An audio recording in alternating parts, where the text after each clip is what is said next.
నా తమ్ముడా, కుటుంబంలో అందరూ పనికి మాలినోళ్ళు అయితే ఎట్ట తమ్ముడా? అందరూ భక్తిహీనులైతే ఎట్ట తమ్ముడా?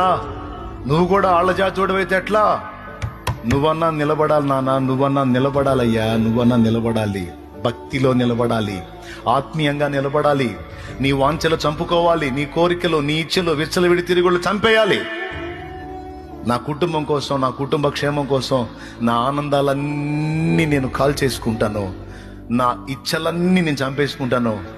నా ఇంటి వారి రక్షణ కోసం నా తండ్రికి నేను ప్రార్థన చేయటమే కాదు, నేను త్యాగం చేస్తాను అని నడుంగట్టు నీ ఇల్లు ఒడ్డుకొచ్చిద్దంతే యేసునామములో. యవన బిడ్డ, తీర్మానం చేయనానా, తీర్మానం చేయనానా. ఇంట్లో అందరే పనికి మాలినోళ్ళు అయితే ఇల్లు బయటపడదు నాన్న, ఒడ్డుకు రాదు. ఒక్కడన్నా భక్తిపరుడు కావాలి, విశ్వాసం గలవాడు కావాలి, త్యాగబుద్ధి కలిగినోడు కావాలి, మంచి మనసాక్షి కలిగినోడు కావాలి, ప్రార్థనా పరుడు కావాలి, విశ్వాస వీరుడు కావాలి. అలాంటి వాడు ఉంటే ఒక ఇల్లే కాదు, ఒక ఊరే కాదు, ఒక సమాజమే కాదు, ఒక పట్టణమే కాదు, ఒక ప్రాంతం అంతా కూడా ఉజ్జీవింపబడిద్దే.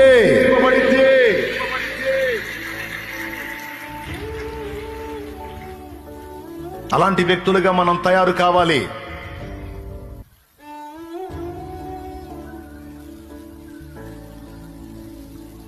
పూనుకోవాలి దేవుని కొరకు గొప్ప కార్యాలకి.